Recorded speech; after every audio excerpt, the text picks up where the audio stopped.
შესაძლოა ძველი უნოს რევერსის ბარათი ისევ აქტიურდება. მხოლოდ რამდენიმე კვირის წინ საუბრობდით რატო. ბელარუსი არ შეუერთდა უკრაინის ომს აქტიური მონაწილედ, მიუხედავად იმისა, რომ დიდი ხანია რუსეთის კავშირის სახელმწიფოა და მიუხედავად იმისა, რომ ბევრად უფრო შორეული მოკავშირე ჩაერთო ბრძოლაში. მაგრამ ეხლა ზელენსკი ღიად ემუქრება ბელარუსს დარტყმით, თუ უკრაინის მოთხოვნები არ დაკმაყოფილდება. ეს არის ბოლო განვითარება, რადგან ოპტიმიზმის ტალღა აგრძელებს დასავლეთის განწყობის გამყარებას. თუმცა იქნება ეს საბოლოოდ მკაცრი, მაგრამ უსარგებლო საუბარი, თუ უკრაინის მუქარები რეალურად დაიწყებს განხორციელებას. მოდით დღეს ვცადოთ ამ ყველაფერს ბოლომდე ჩავწვეთ. დავიწყებთ მოკლე მიმოხილვით, თუ რა როლი ითამაშა ბელარუსმა ომში აქამდე, განსაკუთრებული ყურადღებით უკრაინის ამჟამინდელ უსაფრთხოების პრობლემაზე. შემდეგ განვიხილავთ იმ მუქარას, რომელიც უკრაინამ გააჟღერა, არის ეს უბრალოდ ჩვეულებრივი, არაფრის მთქმელი სიტყვები, თუ შეიძლება რამე რეალურად მოხვეს ამას. ბოლოს დეტალურად განვიხილავთ, როგორია უკრაინის შესაძლო არჩევანთა სია და რა რისკები და სარგებელი ახლავს თითოეულ მათგანს. მაგრამ მოდით ჯერ დავიწყოთ ბელარუსის როლით ამ ომში დღემდე. და საუკეთესო ავწერა იქნება ის, რომ ბევრი არაფერია. მინსკის ყველაზე მნიშვნელოვანი როლი იყო, რომ გამხდარიყო პლაცდარმი 2022 წლის თრიცლის თებერვლის შეჭრისთვის. ეს ძალიან ვიწრო ნაწილი იდეალურად იმუშავა. თუმცა რუსეთის მიერ შეჭრის ფაქტობრივი განხორციელება ასე არ მოხდა, რის გამოც ამაზე 4 წელზე მეტი ხნის შემდეგაც ვსაუბრობთ. რა თქმა უნდა, კრემლი აქტიურად ცდილობდა ბელარუსის მხარდაჭერის მოპოვებას, მაგრამ ლუკაშენკო ამ მოწოდებებს ეწინააღმდეგებოდა.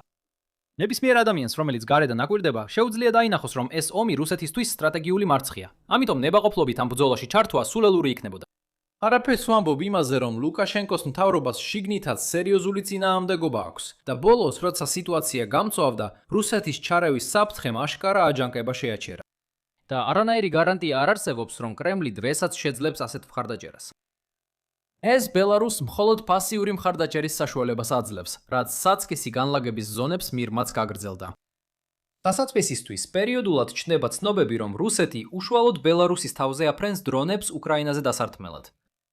შეგიძლიათ ნახოთ, რომ გეოგრაფია აქ ამ გზას მიმზიდველს ხდის მხოლოდ მანძილის თვალსაზრისითაც კი.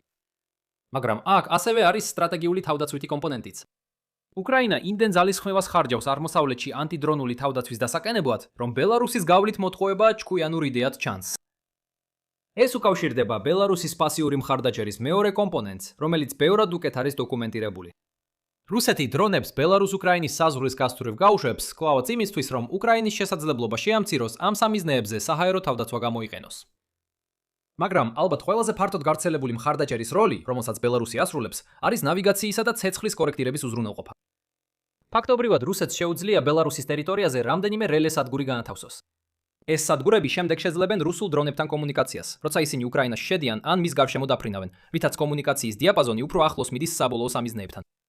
ისინი ასევე დაეხმარებიან რუსულ დრონებს, რომლებიც ჩარევის შედეგად ბელარუსში გადაფრინდებიან, რომ ორიენტაცია აღიდგინონ და უკრაინაში დაბრუნდნენ. სამხედრო სფეროს მიღმა ბელარუსმა რუსეთს ნავთობის გადამუშავებაშიაც გაუწია დახმარება, როგორც ბენზინის წარმოებით რუსეთის შიდა ბიზაბაზრისთვის, ასევე დიზელის მიწოდებით რუსეთის სამხედრო მანქანისთვის. 2022 ხანებში ეს წინადადება სულელურად მოგუჩვენებოდა. მაგრამ უკრაინის მიერ რუსეთის ნავთობგადამამუშავებელ ქარხნებზე უწყვეტი დარტყმების ფონზე ეს ახლა უკვე რეალობაა.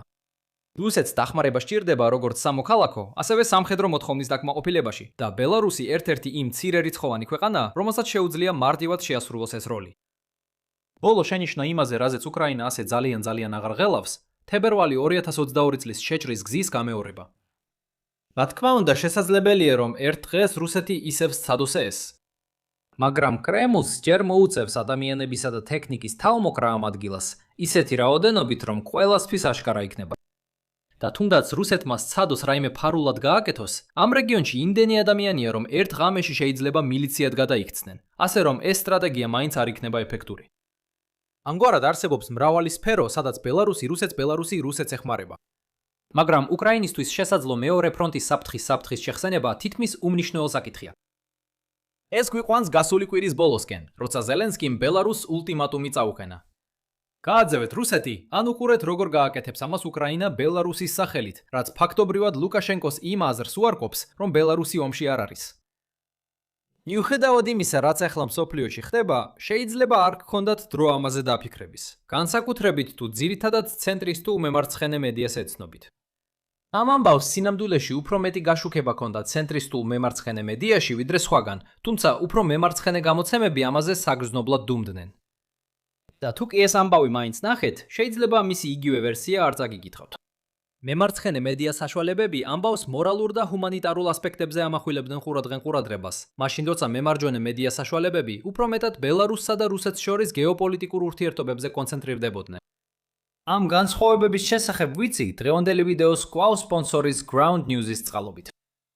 ისინი ყოველთვის თქვენს გვერდით არიან და გთავაზობენ blind spots, ამბების მიმოხილვას, რომელსაც მედიის გარკვეული სეგმენტები გამოტოვებენ. და თუ ეწვევით ground.news/linesonmaps ან დაასკანერებთ ეკრანზე არსებულ QR codes, შეძლებთ Vantage Gag-ის ფასიდან საოცარი 40%-ის დაკლებას და მიიღებთ სტომას ამ ყველაფერზე და კიდევ ბევრ სხვა რამეზე. კიდევ ერთხელ მადლობა Ground News, რომ დააფინანსა დღევანდელი ვიდეო. როგორც არ უნდა იყოს, აშკარად ჩანდა, რომ ზელენსკი სერიოზულად იყო განწყობილი. ბელარუსს მხოლოდ ერთი კვირა ჰქონდა შესასრულებლად, მაშინ როცა ჩვეულებრივ 2 კვირის გაფრთხილებას აძლევდნენ. მაგრამ სერიოზულად რომ თქვათ, შენი სწორი პირველი რეაქცია უნდა ყოფილიყო, რომ ნიშანს დაკრავდი ხელს. არ მოусმინო, რას ამბობენ ლიდერები. აქ ყველა мотиваცია, რომ ბლეფი გააკეთო. თუ ბელარუსი ფიქრობს, რომ უკრაინა სერიოზულია, მაშინ შეიძლება რუსეთი გააძევოს. ეს უკრაინას ზუსტად იმას მისცემს, რაც უნდა, თითის განძრევის გარეშე, რაც უფრო სუსტ უკრაინას მისცემს мотиваციას, რომ ძალა ბლეფით აჩვენოს. თავის მხრივ განცხადება თავისით ვერ მისცემს მნიშვნელოვან ინფორმაციას, რომელიც შეცვლიდა ბელარუსის რეაქციას.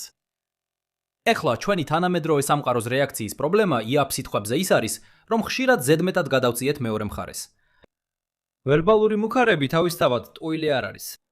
ტრამპმა თქვა ეს, ამიტომ ეს აუცილებლად ტყუილია. ეს ცოტა მემად იქცა, მაგრამ მე მაწუხებს, რომ ძალიან ბევრი ადამიანი ამას პირდაპირ მნიშვნელობით იჯერებს და ამას საკუთარი საფრთხის ფასად იჯერებს, როგორც ირანის მაგალითს უკვე უნდა ესწავლებინა ჩვენთვის. ნიშნის პირველი ნახევარი მხოლოდ იმას გვაფრთხილებს, რომ რაღაცის თქმა თავისთავად დიდ ინფორმაციას არ გვაწვდის არც ერთ მიმართულებით. და თუ ლუკაშენკო ნიშნის მეორე ნახევარს შეხედავს, შეიძლება ინერვიულოს კიდეც, რაც, როგორც ჩანს ასეა, თუ გავითვალისწინებთ მის ბოლო მცდელობებს უკრაინასთან დიპლომატიური ურთიერთობების დათბობისკენ. ალბათ უკვე 12 ჯერ მაინც გინახავთ ეს ტერიტორიული გაცვლის ციფრები. რამდენიმე თვე უკრაინის წარმატებებისა, რომლებიც ზაპოროჟიეში იყო კონცენტრირებული, მას შემდეგ რაც დაახლოებით 1 წელიწადი და ნახევარი ომის ტემპს რუსეთი მუდმივად აკონტროლებდა. ეს წარმატებები ივნისში თითქოს შენელდა. მაგრამ ყველაზე დიდი მიზეზი, როგორც ჩანს, უკრაინის კამპანია, რომლის მიზანიცაა რუსული ლოგისტიკის განადგურება, ახლა შექმნილი საშუალო მანძილის დრონების გამოყენებით. იცით, კიდევ რის განადგურებაში იქნებოდა კარგი ეს საშუალო მანძილის დრონები? ყველა ის რუსული ტექნიკა, რომელიც ბელარუსშია განთავსებული. აი კიდევ ერთი გზა, როგორ შევაფასოთ ეს სიტუაცია. დიპლომატიის დიდი ნაწილი ისაა, რომ თითოეული მხარე ცდილობს დამაჯერებლად აუხსნას მეორეს, რა არის თამაშის სტრუქტურა. ეს ყველაფერი ინციგნებშია, რაც თაროზე დევს. ჩამები ერთდროულად მომხიბვლელი და მტკივნეულად მოსაწყენი საუბრებისა იმ შესაძლებლობებსა და პოლიტიკურ შეშფოთებებზე, რაც თითოეულ მეტოქე დიპლომატს აქვს. მოწვევებით მეორე მხარისადმი, რომ თავად ჩაატარონ კვლევა ამ ინფორმაციის დასადასტურებლად. ამ კონტექსტში ლუკაშენკო იძულებულია აწონ-დაწონოს თავისი არჩევანი. არა იმიტომ, რომ ზელენსკი მუთხრა, არამედ იმიტომ, რომ რაღაც სხვა ტრიალებს ჰაერში. და ეს არ არის სიყვარული რუსეთის ახლო საზღვარგარეთში. საქმე იმ დრონებშია. და ლუკაშენკოს გადაწყვეტილება დამოკიდებულია იმაზე, რას ელოდება შეიძლება მოხდეს, თუ ის არ დაემორჩილება ზელენსკის მოთხოვნას. მას შემდეგი ითვა ისაა, რას შეიძლება რეალურად გააკეთოს უკრაინამ აქ. ის საშუალო მანძილის დრონები ბელარუსზე თავდასხმას შესაძლებელს ხდის. ისინი მაინც არ იძლევა გარანტიას, რომ უკრაინა ამის განხორციელებას მოისურვებს. აბა რა მოხდება, თუ ბელარუსი უკრაინის ბლებს გამოიწვევს? აქ სამი ნათელი ვარიანტია. ერთი ვარიანტია, უბრალოდ გვერდზე გადგე და არაფერი გააკეთო. მეორე ვარიანტია, გახსნა დარტყმები რუსულ ობიექტებზე. მესამე ვარიანტია, ბელარუსის ნავთობის ინფრასტრუქტურა დაამატო სიაში. პირველი ვარიანტი შედარებისთვის საცვესია. ამიტომ ბევრი დასამატებელი არ მაქვს, გარდა იმისა, რომ შესაძლებელია ზელენსკის თავდაპირველი კომენტარები უბრალოდ ბლეფი იყო. ამავე დროს უკრაინის დაზვერვა ამტკიცებს, რომ რუსეთი აგროვებს აღჭურვილობას, რათა ბელარუსი გამოიხენოს როგორც წინასწარი გაშვების ადგილი ახალი დრონების შეტევისთვის, ვის, ასე რომ კიდევ ერთი არგუმენტია ბლეფის თეორიის წინააღმდეგ. საინტერესოა, რომ ამ მტკიცების ნაწილი ბელარუსის განცხადებას ეთრდნობა, თითქოს უკრაინა ბელარუსზე თავდასხმისთვის ემზადება, რაც ამ პროცესებს პრევენციული ომის ელფერს სცემს. მაბატიეთ, თუ ბოლო წინადადებამ ცოტა დაბნეულობა გამოიწვია თქვენში. მესამე ვარიანტზე გადავდივართ. ნავთობის ინფრასტრუქტურაზე თავდასხმა საინტერესო იქნებოდა. ნავთობპროდუქტები ნამდვილად ორმაგი დანიშნულებისაა, მაგრამ რთულია ითქვას, რომ ბელარუსი სამხედრო თვალსაზრისით ეხმარება რუსეთს ომის ძალისხმევაში ნავთობის ვაჭრობით, ყოველ შემთხვევაში ამ საკითხზე საერთაშორისო ნორმები ხედვით. ასევე რთულია იმის წარმოდგენა, როგორ შეძლებს უკრაინა, რომ ნავთობის ინფრასტრუქტურაზე დარტყმისას თავიდან აიცილოს სამოქალაქო მსხვერპლი. ამის შემდეგ ბელარუსი მზად იქნებოდა საპასუხო ზომებისთვის. ფაქტობრივად, ბელარუსს ყველა მიზეზი ჰქონდა, რომ თავიდან აეცილებინა ომში აქტიური მონაწილეობის მიღება, მაგრამ უკრაინა მაინც ჩაითრევდა მას. ეს მხოლოდ იმ შემთხვევაში იმუშავებს, თუ ბელარუსი უკიდურესად არ სურს ომში ჩართვა, მაგრამ ამავდროულად აქვს პოლიტიკური ძალა, რომ მტკიცედ დააყენოს საკითხი და რუსეთი ქვეყნიდან გააძევოს. და მიუხედავად იმისა, რომ დარწმუნებული ვარ, კიევს ძალიან გაამხიარულებდა ის ფაქტი, რომ რუსეთს კიდევ უფრო მეტად მოუწევდა საკუთარი საჰაერო თავდაცვის კიდევ უფრო გაფანტვა რუსეთის ტერიტორიაზე, ვფიქრობ, ეს არ ღირს იმად, რომ ბელარუსმა თავისი ძალების ნაწილი უკრაინის წინააღმდეგ მიმართოს. სანახავად, უკრაინა ნედლ ნავთობს აზერბაიჯანიდან და ყაზახეთიდან შემოაქვს. დასასტრაფო სიახლე. უკრაინა ნავთობს იყენებს თავისი საომარი მანქანისთვის. წარმოიდგინეთ, ერთ დღეს რუსეთმა გადაწყვეტოს და დაარტყას მათ ნავთობის ინფრასტრუქტურას. უბრალოდ დასხდებიან და უყურებენ პასუხად.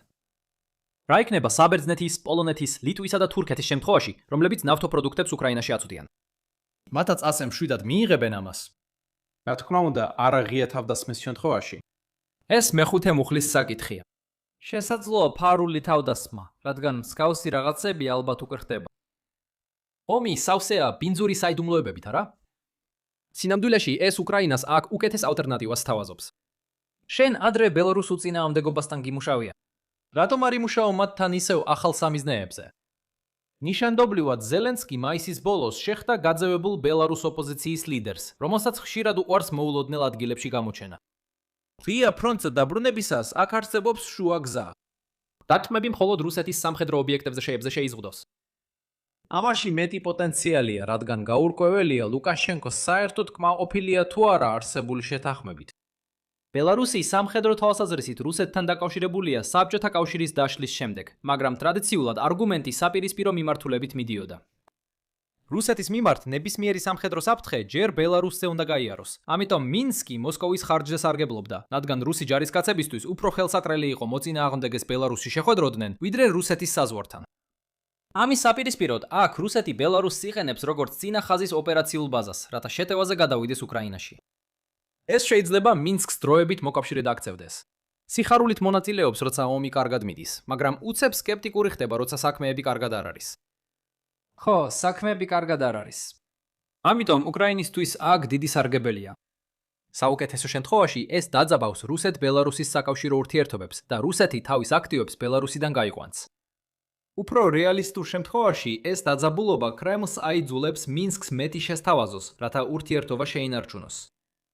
ეს მაინც გამარჯვებაა უკრაინისთვის. უკეთესია მილიონობით დოლარს ლუკაშენკო აკონტროლებდეს, ვიდრე კრემლი. უარეს შემთხვევაში, თუ ვივარაუდებთ, რომ ბელარუსს საერთოდ არ სურს საკუთარი თავის დაცვა, რუსეთი აგრძელებს სისტემების მართვას ქვეყნის თვალს ქვეყნის შიგნით. მაგრამ ახლა მას ამ სისტემების უკრაინული დრონებისგან დაცვა უწევს. ამიტომ მოულოდნელად ანტიდრონული დაცვის მრავალი სისტემა რუსების მიერ კონტროლირებადი ტერიტორიებიდან სხვაგან გადააქვთ, რაც კიდევ უფრო მეტ ხვრელს ტოვებს უკრაინული დრონებისთვის, რომ იქიდან შეიპარონ.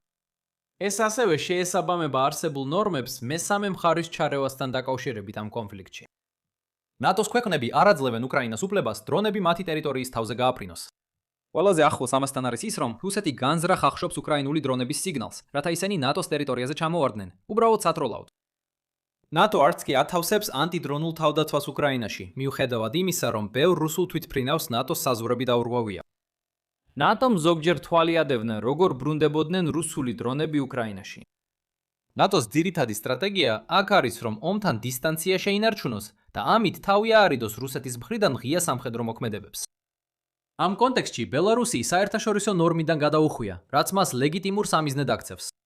უკრაინის მოქმედება მიზნად ისახავს ბელარუსის დასჯას და მის იძულებას, რომ კვლავ დაემორჩილოს საერთაშორისო ნორმებს.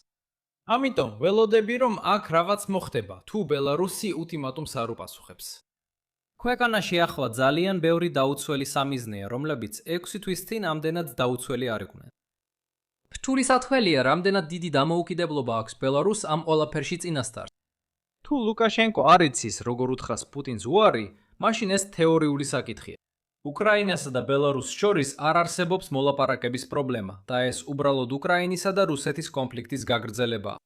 და ჩვენ ყველამ ვიცით, როგორ წარიმართა იმ კონფლიქტის მოგვარების მცდელობები.